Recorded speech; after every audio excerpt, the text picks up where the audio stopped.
So, I think you've probably had some introduction to recursive proof composition and proof aggregation because Schumer from Nebra had presented earlier. So there will be some overlap, um, but mine is sort of a breadth first kind of exploration, and it's not only limited to proof aggregation. Um, But I wanted to first start off with some motivation, some compelling use cases for recursive proof composition. Um, so what a recursive proof is, this thing pi here, it's basically a proof that itself um, enforces the accepting verifier of its own proof system. So concretely, what this means is that the circuit that we're proving contains a representation of the proof system's own verifier. Um, Also, yeah, interrupt me at any time with questions. So, why a proof like that might be useful is because, well, the first most common use case is to shrink the size of a proof. So, very often we're working with snarks, which are succinct arguments. Succinct meaning that the size of the proof is much smaller than the size of the original statement. So for some kind of statement C, we'll get a small proof, pi C, right? Succinct proof. And then we could actually submit this proof to a recursive circuit. Um, and we submit it to this representation of the proof system's own verifier, right? And what we get out after this depth one recursion is a recursive proof pi r. So pi r no longer directly attests to the satisfaction of C. Rather, it attests to the satisfaction of V. So it attests to the validity of something that satisfies C. So what we've gained from this is an even smaller proof at the end of depth one recursion. Um, yeah, and we can continue this process. Oh, so here's an example from Plonky 2. Um, so what they do is they make this dummy proof or whatever. This pi dummy is like your initial proof of your statement.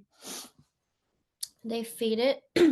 Oh, they prepare a series of verifiers. So the first one is v dummy, which is the verifier for pi dummy.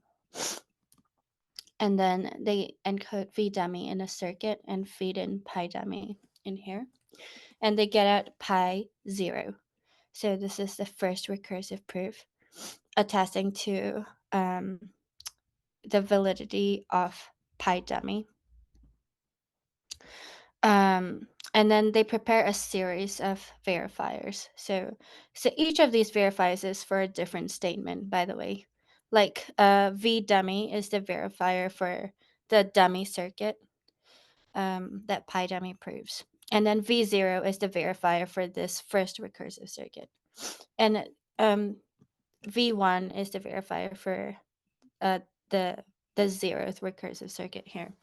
And the point being that each of these v's are getting smaller and smaller as the proof size gets smaller and smaller. Um, so by the end of two layers of recursion, they've managed to compress their proof from 127,000 bytes to 115,000 bytes.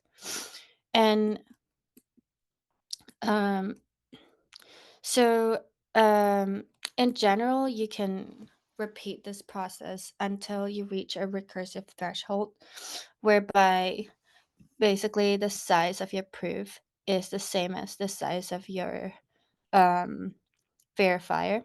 or the size of a recursive circuit.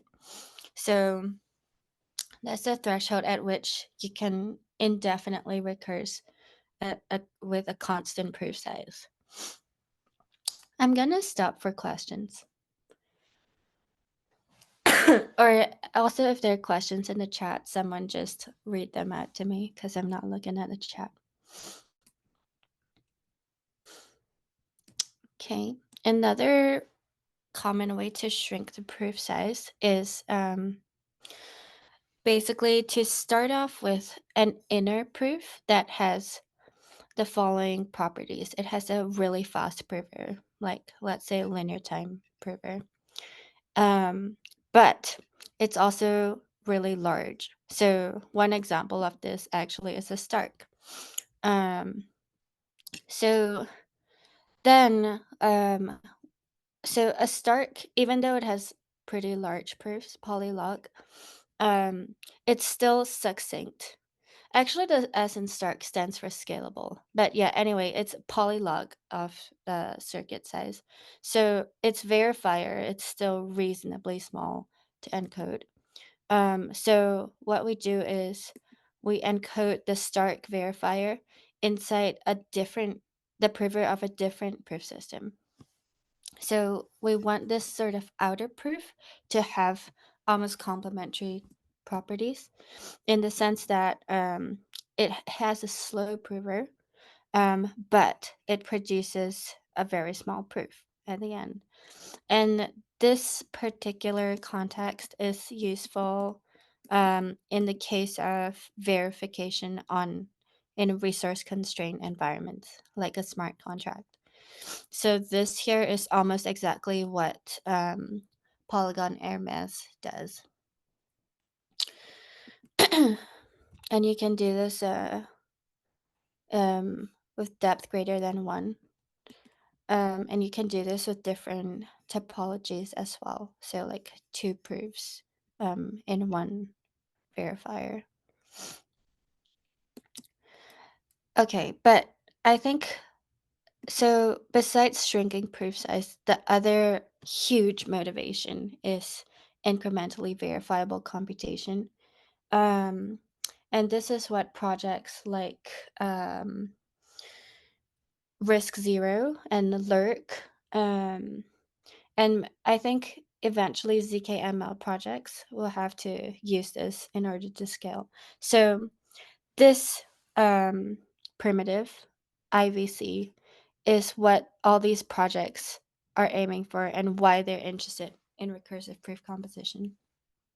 So what IVC is a sort of streaming manner of creating a proof. So if you have a proof for a very large circuit, say F3, F applied 3 times, like naively you would just prove this in one shot.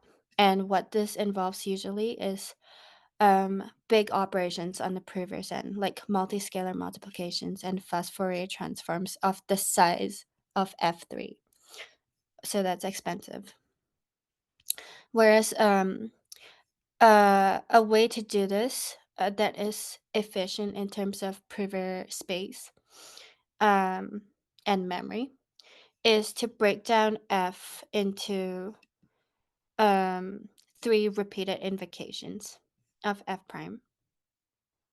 And to have each invocation produce a proof attesting to its own validity and also to the validity of all invocations before it. So F prime over here is you can think of as an augmented circuit that contains both a single invocation of F as well as the verifier of the proof system. So that at the end of 3 invocations of F prime, I, the verifier, am left with just a single proof that should attest to the validity of the final invocation, as well as the validity of pi 2 over here. And then pi 2 inductively attests to the validity of pi 1 and so on. The point being that at each step, the prover need only perform a small computation.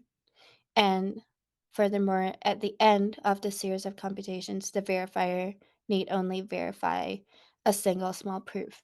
Um, and yeah, what's the definition of IVC is that this proof size, the size of the recursive proof, cannot grow in the number of invocations.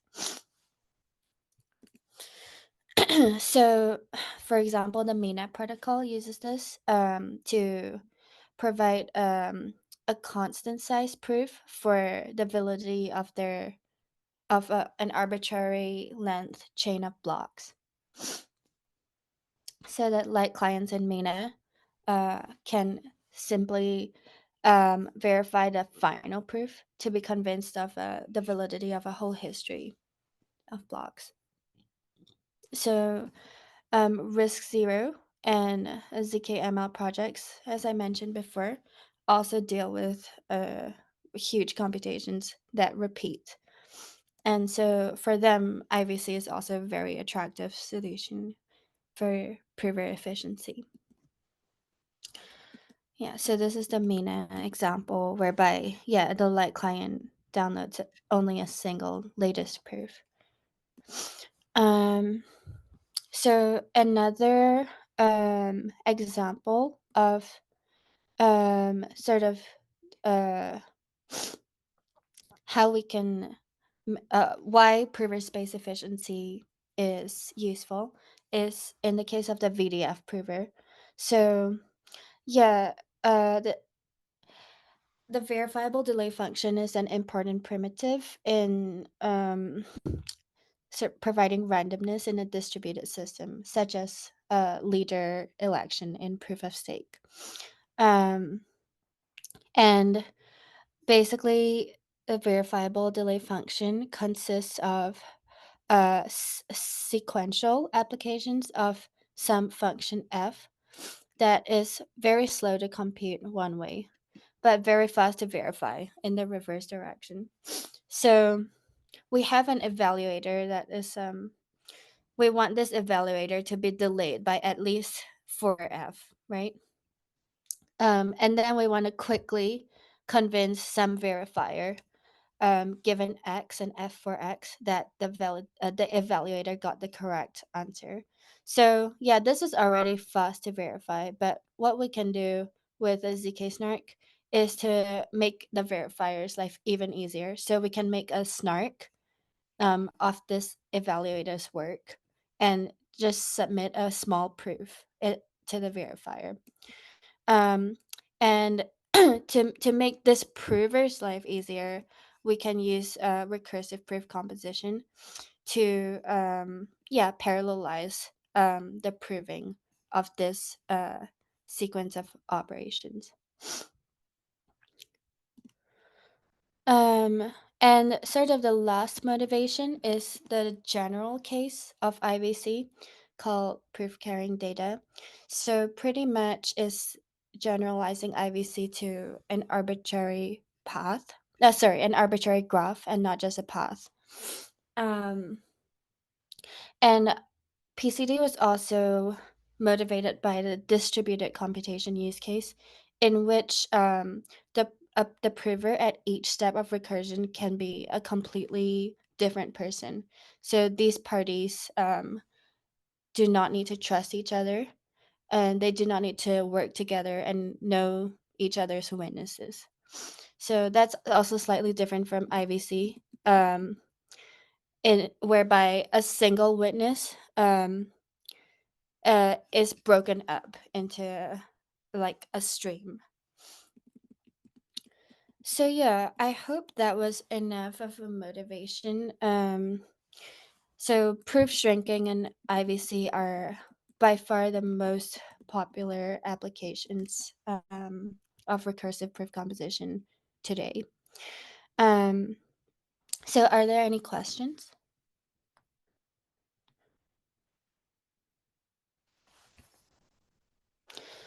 If not, then let's actually take a look at how to instantiate Hello. recursive. Yes.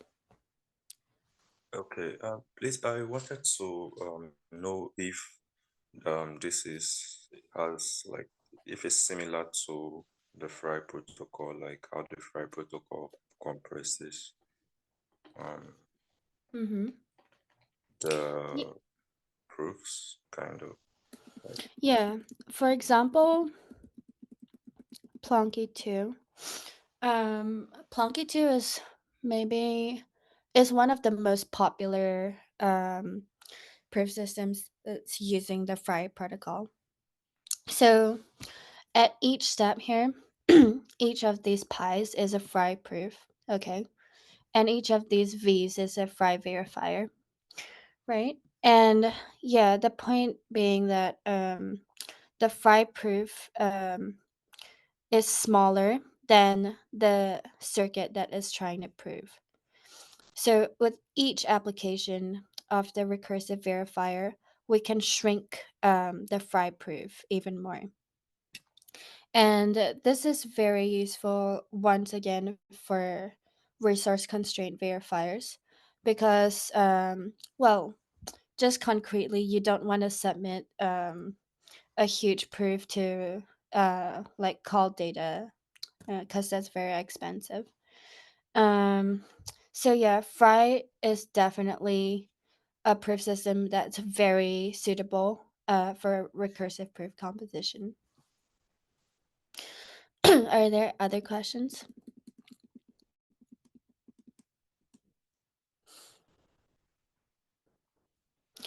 Yeah, we're actually gonna get into different constructions of recursive proof composition, and you're gonna see Fry mentioned again shortly.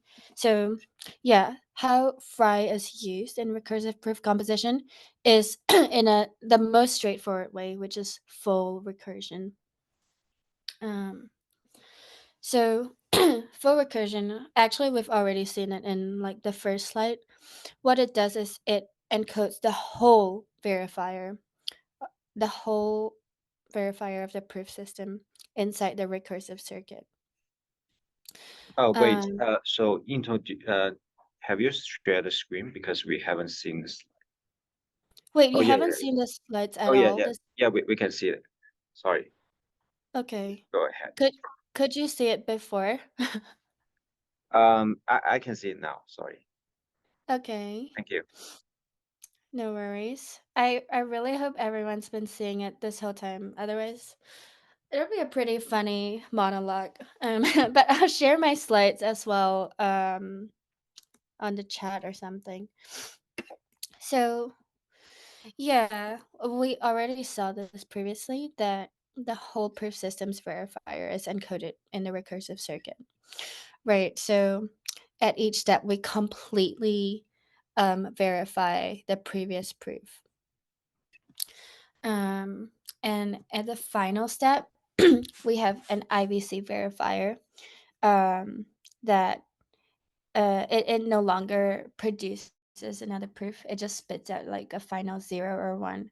So um, this is very straightforward, but the only thing is that it places a really strict requirement on the size of this verifier. So in particular, it requires that this verifier be succinct. It has to be a snark verifier. In other words, it has to be way smaller than the circuit that is verifying. And the reason is that if, let's say, your verifier um, scaled linearly in the size of the circuit, then at each step, the size of your recursive circuit would grow. And very soon it'll become intractable.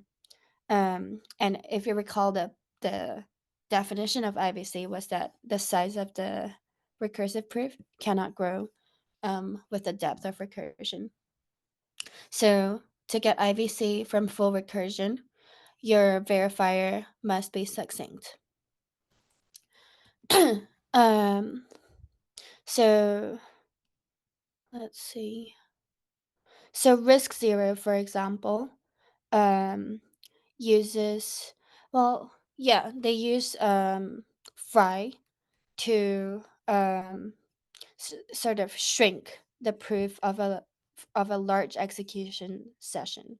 So they split a large session into smaller segments and then recursively proof these smaller segments to get a final small proof.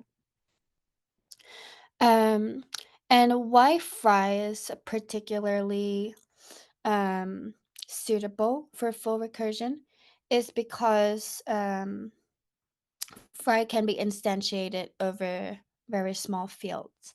So RISC-0, for example, uses a 32-bit field known as the baby bear field.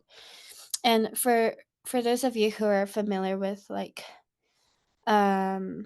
pairing-based snarks or discrete log-based snarks, 32 bits is going to sound really small. So I'm more used to working with 255-bit fields. These are usually the kind of size you need to get a cryptographic group in which discrete log is hard. So because Fry does not rely on discrete log being hard, it does not require a large field like that, and it can use 32-bit fields that fit into like a word on a normal machine.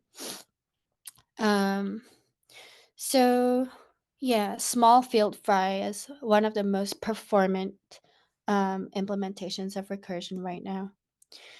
The other way to instantiate full recursion is over a cycle of elliptic curves. So this was the original construction from BCTV 14, who this was the first efficient instantiation of recursive proofs. So once again, you have a succinct verifier, and you encode it in a recursive circuit. The only problem here is that we're now in the context of a pairing based proof system. So we're working with an elliptic curve. And basically, for a proof system instantiated over an elliptic curve, the circuit would be expressed in its scalar field FQ, whereas the proof would contain elements in its base field FR. And in other words, the proof produced by its own circuit cannot be efficiently verified on the same curve. The reason being that we would need to emulate wrong field arithmetic. And what that involves usually is breaking everything down into bits. And if you have 255 bits, that's a huge overhead.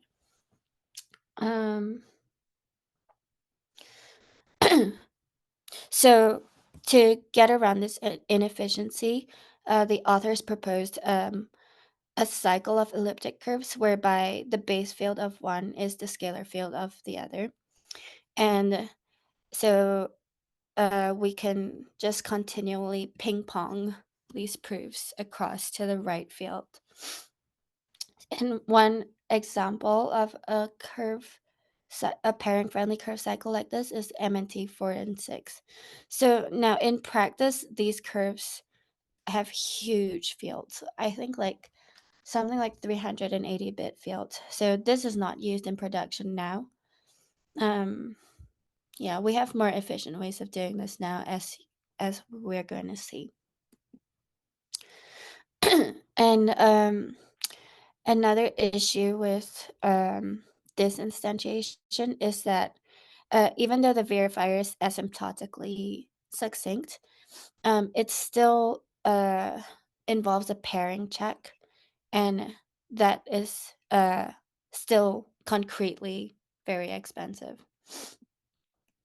But yeah, so this is the most straightforward form of recursive proof composition, full recursion, and it can be instantiated with small field Fry, which is very performant, or originally over a cycle of elliptic curves.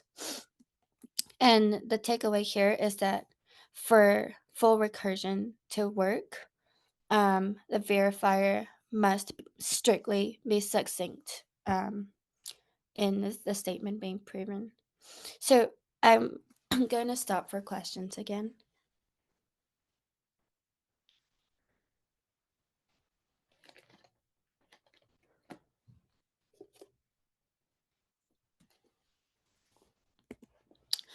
Now, so the sort of more modern approach to instantiating IVC is using a primitive known as an accumulation scheme. And this was introduced in 2019 by BGH19, and they called this protocol Halo. So the whole point of atomic accumulation is to relax the requirements on the proof system. By that, I mean that the proof system no longer has to be a snark here, in the sense that its verifier no longer has to be succinct. So, for instance, For instance, Halo uses a proof system known as the inner product argument. And the inner product argument's verifier is linear time. And as we discussed just now, we don't want a linear time verifier in the recursive circuit because that recursive circuit will grow with the depth of recursion, and that's not IVC anymore.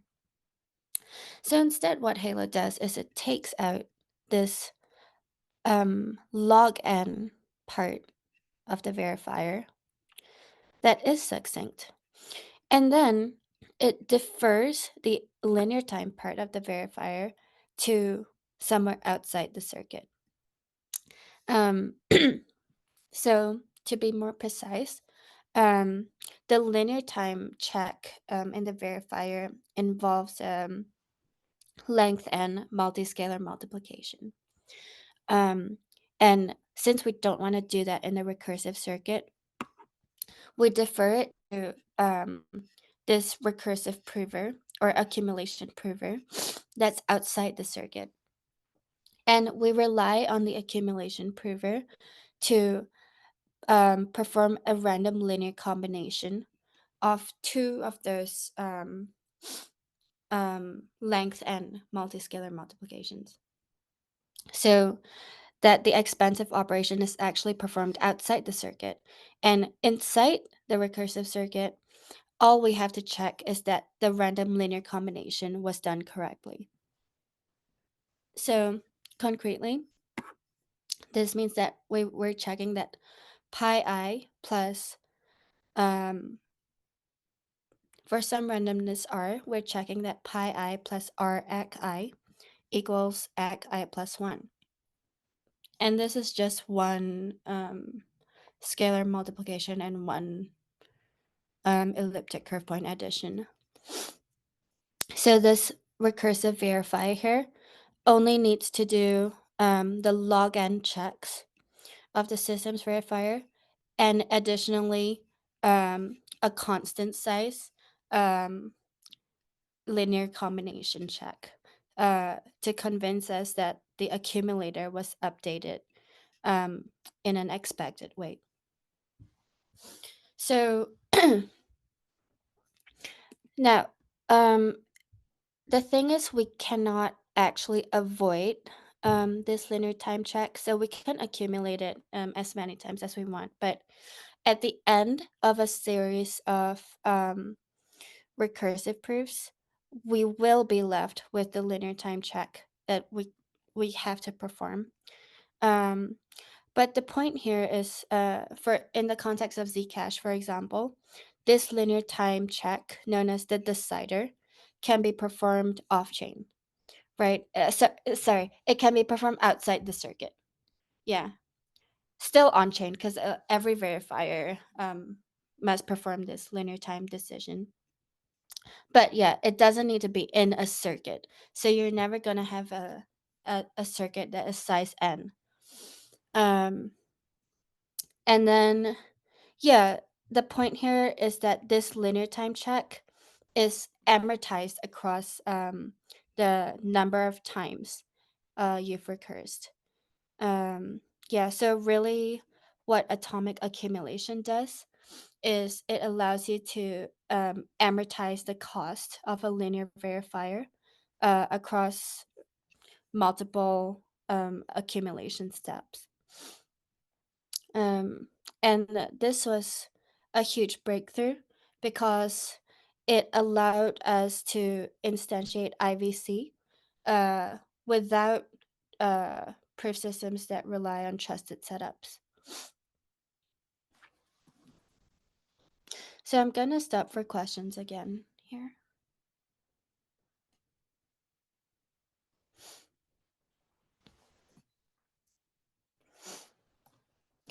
So this was in 2019. Halo, or is now known as atomic accumulation, introduced this primitive of an accumulation scheme.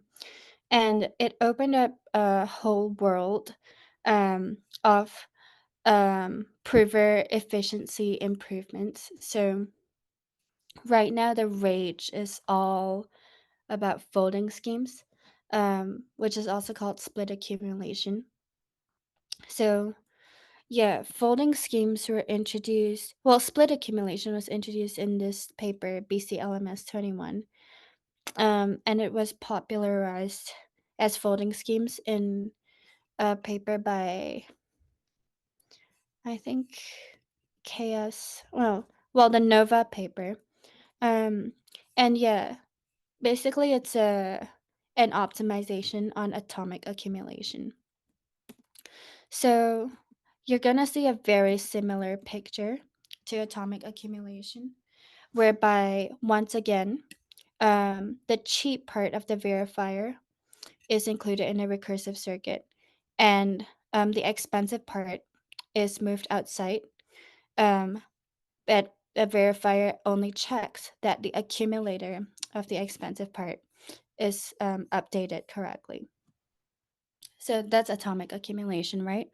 So what's changed now is actually that in each instance, we're sort of zooming in and we're further identifying a succinct part, which we call the instance, and a non-succinct part, which we call the witness. So concretely, the witness is a length n vector of field elements, and the instance is, let's say, a vector Peterson commitment to this vector. So the witness is going to look like a really long vector of field elements, whereas the witness is going to look like a single group element. So, sorry, the instance is going to look like a single group element. And yeah, the point of split accumulation is that the accumulation verifier doesn't even need to read this long witness. It only needs to be aware of the constant size instance. And yeah, it just once again delegates the long witness to the prover outside the circuit. And at each step, as before, we check that pi I plus RAI equals AI plus 1. But now in this case, we don't do any checks on the long witness, pi W or AW. Yeah, so this verifier now becomes constant size, and um, it only deals with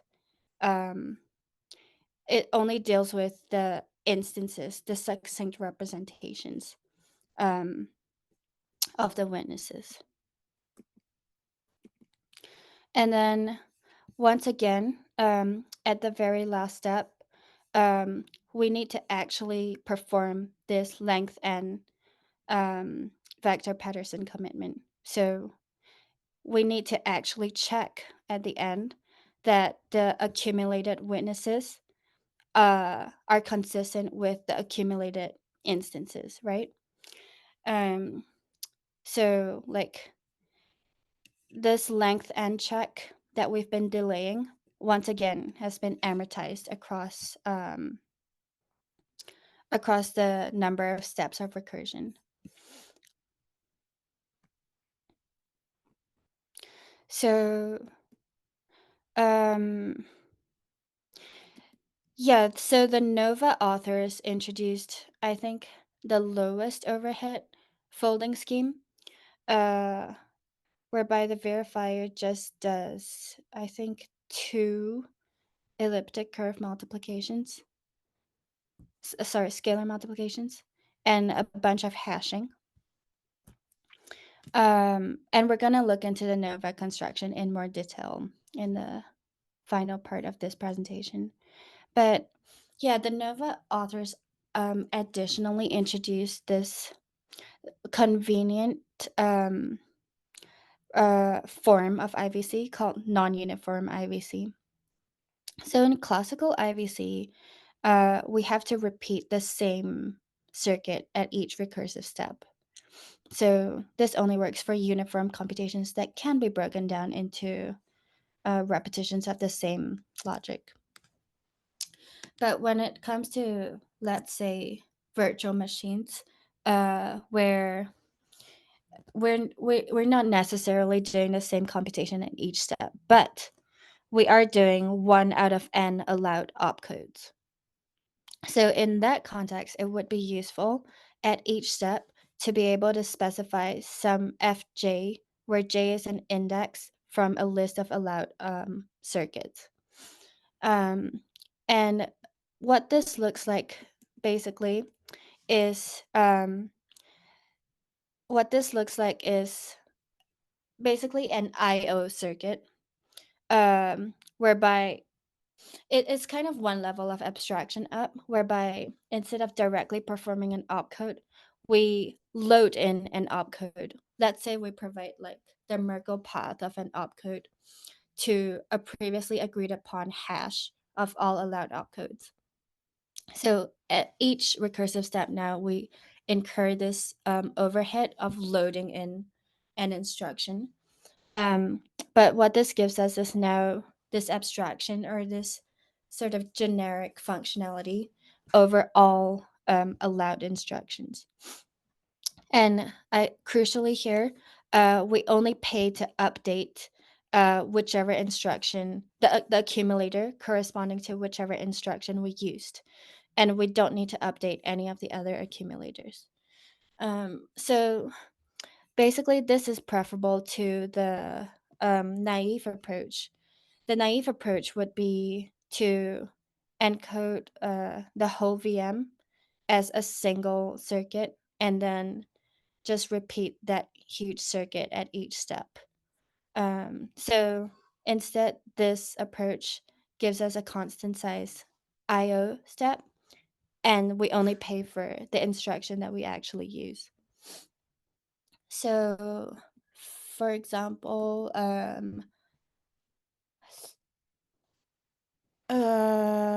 I think the lurk VM, currently just uses IVC, I believe. So at each step, they pay for the whole virtual machine, and they want to move to non-uniform IVC. So yeah, that concludes the first section of motivation and constructions. So we've seen motivations such as shrinking the proof size and instantiating IVC or NIVC.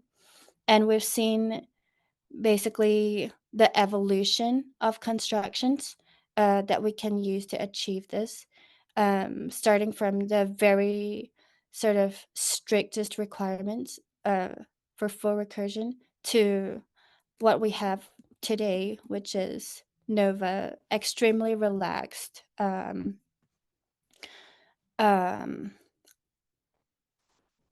extremely relaxed sort of requirements on the underlying proof system that can still achieve constant a recursive verifier. So I will stop for questions. I know this is a lot of content. Great. Thank you. If you have any questions, feel free to ask. You can turn on your mic or, drop any questions in the chat box.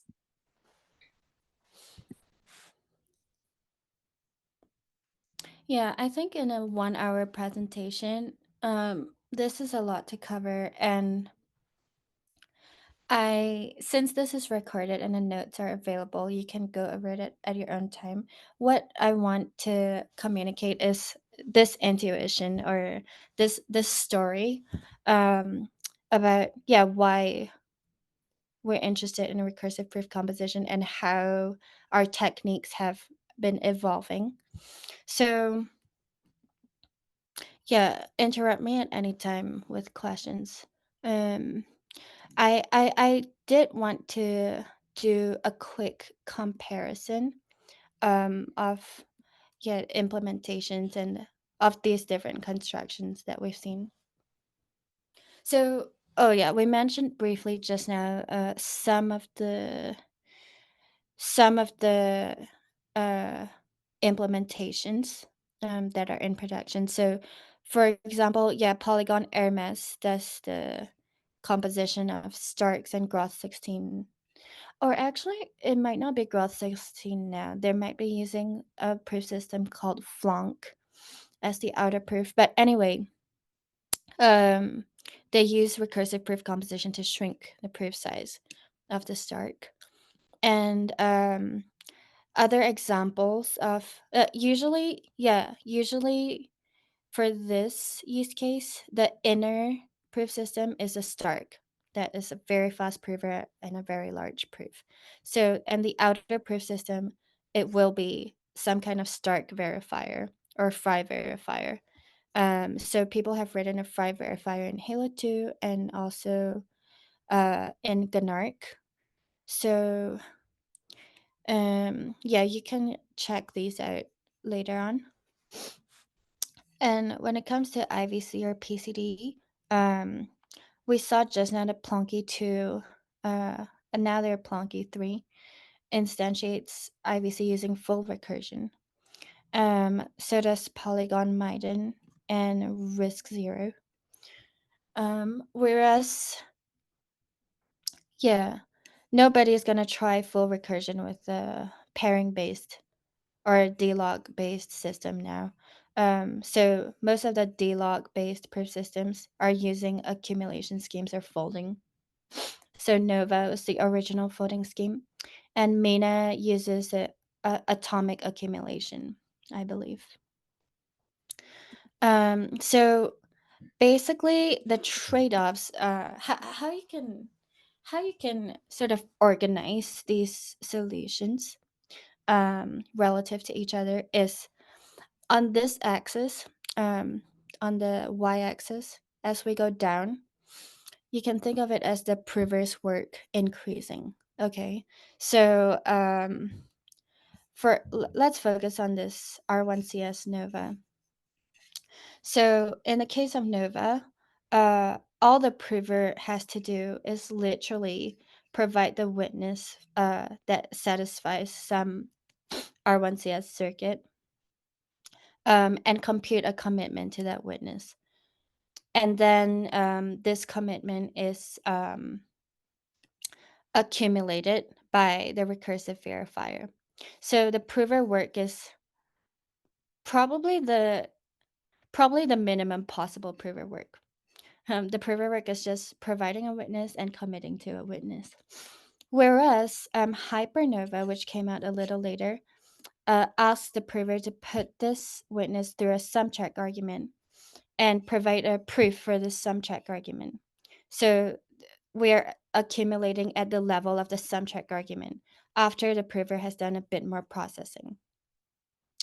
And then the full Hypernova also involves a multilinear commitment scheme, which we're not going to go into. And then similarly for sort of the Plonkish family, we see that like analogous to Nova, there's Sangria that also just limits prover work to the arithmetization level, and accumulates commitments to this witness. It's almost exactly the same as Nova. Whereas split accumulation, as presented in BCLMS 21, asks the prover to do a further step of making a polynomial commitment claim, and then it accumulates this claim. So the prover actually has to commit to these polynomials and make an opening proof. And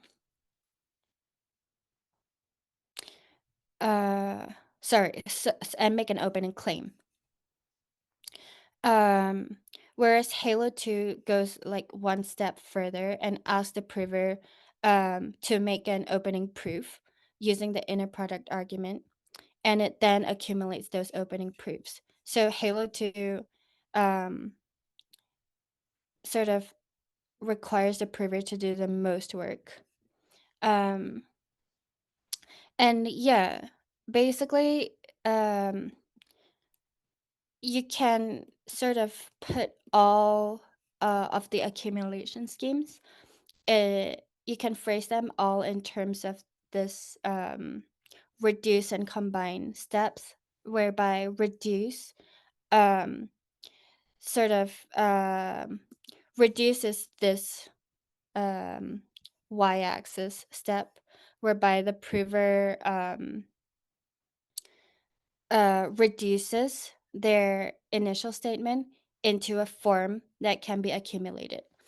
So, for example, in Nova, the prover needs to actually make a succinct commitment to their witness, and same in Sangria. Whereas in Halo 2, as we saw just now, the prover needs to do a lot of work. It needs to do the whole inner product argument and a bunch of other arguments in order to get it into a form that the accumulator verifier understands. And then the combined step is when you can also think of it as the accumulation step, whereby two of these instances are combined into a single one. So I'll leave you to look at this more closely later on. Yeah, but this framework is actually by my colleague Nico, and I think it's a very helpful a way to understand like the huge variety of folding schemes that we have right now.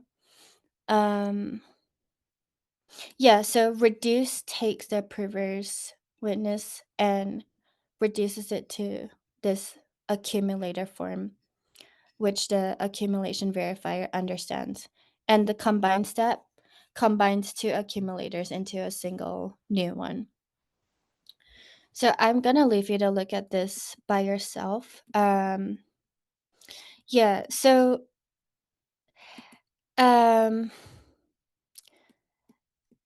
something that's recently emerged, like in the last month, I think, is a new insight on the recursion threshold. So previously, we sort of wanted the recursion threshold to be as small as possible. So, for example, Nova, the recursive verifier, only deals with constant size instances, and it is a constant size verifier that only does like one random linear combination of constant size instances, and that's the smallest recursion threshold that's known. But recently these papers, Lasso and Jolt, have emerged that argue that some snarks exhibit economies of scale. So in the sense that some examples of economies of scale are, for example, the Pippenger speedup. So if your circuit is doing multiscalar multiplication of size n, then Pippenger's algorithm can give you a speed up of log n. And you'll notice that the larger your n is, the larger the log n improvement is. So that's one economies of scale. That's one reason why you might want your circuit to have a larger n at the recursive threshold. Another example of this economies of scale is that if you have sort of fixed costs or one-time costs, you want to amortize this cost as much as possible. So for example, in Lasso, they pay one time for a lookup table. But then they can use this lookup table for any number of input values that they want. And so it's more worth your money, basically, if you reuse this lookup table as many times as possible. And so if you have a bigger circuit, that means more inputs that are being looked up, and that means better amortization. So really, this economies of scale observation is saying that you might not always want to break up your computation into as small pieces as possible. And instead, you might want to break it into the largest pieces possible. Your prover space, like your machine RAM, etc., allowing, and then recurse on these large pieces. So this is very, very interesting article. It's very recent. And it's different from how we're used to thinking about it. But yeah, a lot of, because this is so new, I think there's a lot of work remaining to be done on benchmarking, and this would probably hold true for some use cases and not for others. But I just wanted to sort of present like the cutting edge and to show you that yeah, basically a presentation like this has to be updated like every month. This is the speed of progress in this field. So if you're just getting interested in snarks and you want to contribute to um, like a problem area that is very fast moving, I think a recursive proof composition would be a great one to look into. Are there any questions? So I'm almost at the hour. Let me just remind myself what else I had. I had a bunch more comparisons, and then I had a focused section on CycleFold. Let me think. Okay, I think I'll leave CycleFold out. CycleFold is also really recent, like 1 or 2 months ago. I just finished a comparison, I think. So yeah, one way to compare different solutions for recursive proof composition is by looking at the recursion threshold and also by looking at the prover's work. Another way you can compare them is in terms of security. So what kind of cryptographic assumptions do they rely on? So for most of these folding schemes, the combined step involves a random linear combination. And in particular, it requires that this linear combination of the instances preserves the linear combination of the underlying witnesses. And in other words, the instances need to be additively homomorphic commitments to the witnesses. The most common way that we know of to get additively homomorphic commitments is by using a cryptographic group. So I mentioned just now the vector Patterson commitment. So a cryptographic group is another way of saying that we need the discrete log problem to be hard here. So let me put that like the log hardness. And the problem with this is that it's not quantum safe. So yeah, like Shor's algorithm is good at finding periods. It's good at it can break discrete log, basically. Whereas, for example, Fry. So yeah, Fry-based full recursion and D-log-based folding schemes are the two most popular ways to instantiate recursive proof composition now. And Fry, like we mentioned earlier, does not need D-log hardness, and it does not need cryptographic groups. That's why it can use really small fields. But what it does assume is the existence of one-way functions, like hash functions. So yeah, some people like, it's like choose your fighter, you know. Some people like this assumption, some people like that assumption, and it's hard to compare them directly. But this is another consideration when sort of choosing your recursion. The third interesting comparison is almost on a use case level. So whether or not your recursive step is zero knowledge. So in folding schemes right now, the proving step is not zero knowledge. And the reason is that, if you recall, at each recursive step, the folding prover needs to see this long witness. It needs to see pi w, it needs to see AW.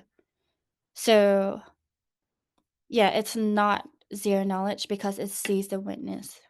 And it needs to see the witness because it needs to commit to it and linearly combine it. So this is actually fine for IVC, because the IVC context, usually it's we assume one party has the whole witness and is just breaking it up into manageable chunks in order to prove it in a streaming way. But this makes folding less suitable for proof carrying data. So proof carrying data was motivated by the collaborative or distributed computation, whereby at each node, the prover can have a completely different witness and need not be aware of other provers' witnesses. So you could naively like just blind your witness at each recursive step, and from there get a zero knowledge folding scheme.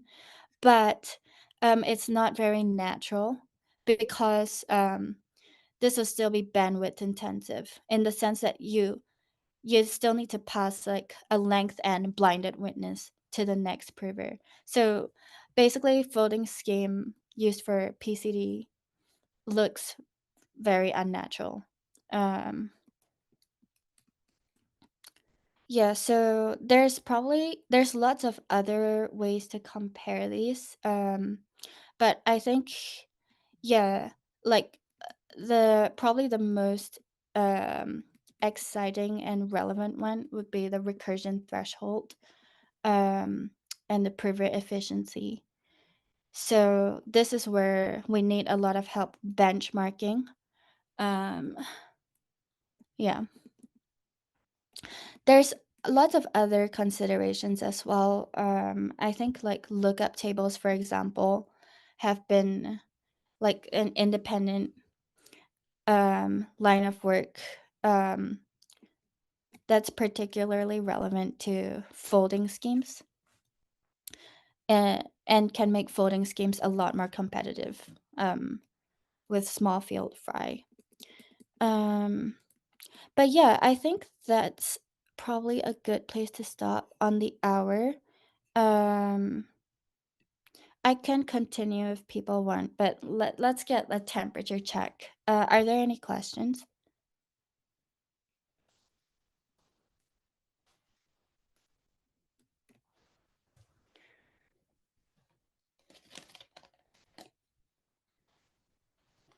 We have Have- one question in the chat box. It's sorry, they missed the definition of IVC. and is IBC boundless, are the scheme able to prove an everlasting computation? To have, sorry, let me go and look at the chat.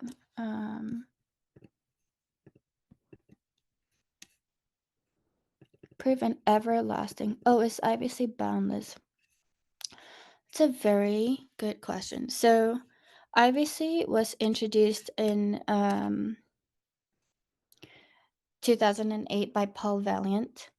And actually, if you go and see the paper, like the first thing that he said was like, imagine a computation that is very long running, like it runs indefinitely, but it's so important to humanity that future generations, they don't want to start from scratch. They don't want to lose progress, and they want to just like keep the computation going. That's like sort of the the like sci-fi sort of situation that he puts at the start of the paper. Now, yeah, is IVC boundless and can we do it indefinitely? I actually have a longer version of this talk that discusses this. So this comes down to, yeah, security and basically how security degrades at each recursive step. So I think in Valiant's paper, he sidestepped this question by basically fixing a constant depth of recursion. So his security proofs were made for like constant depth. Okay, but if you look at how IVC is used in practice today, something like MENA, like the length of the MENA blockchain is indefinitely growing, right? So they are using IVC in like without a bound. And the question is that safe? So so in summary, we don't know that it's safe, but we also don't know of an attack. So basically, most security proofs for snarks right now are simulation based, and we argue that sort of a snark is sound, a knowledge sound, if we can make an extractor that, looking at the transcript of the prover verifier interactions, can extract the original witness. So this is a very abstract way to reason about it, but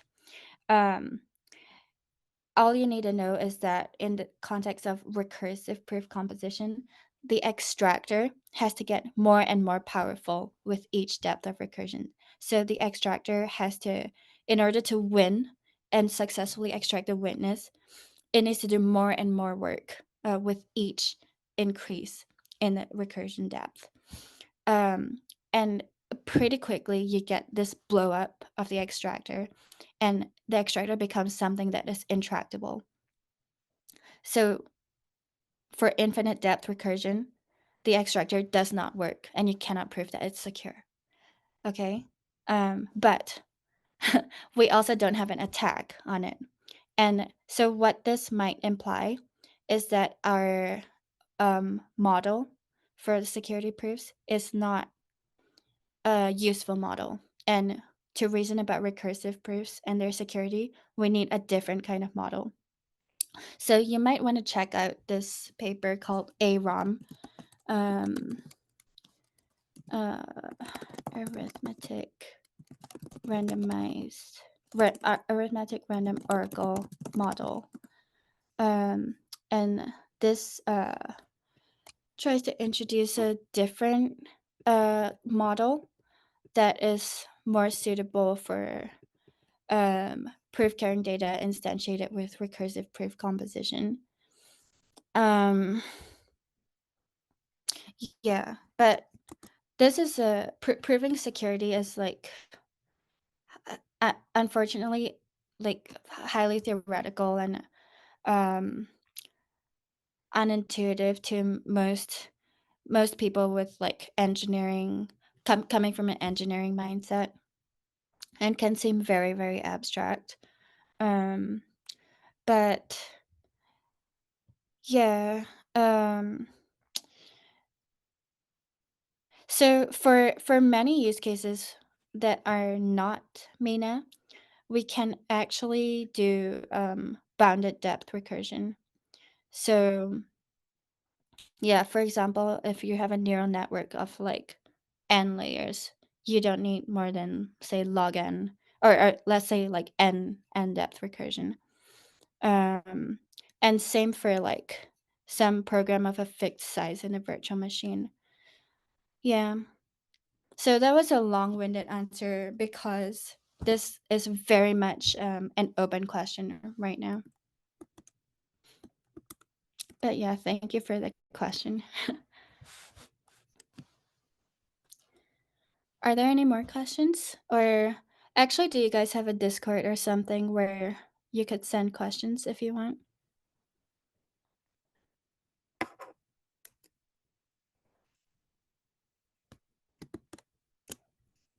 Okay, I'm gonna stop sharing.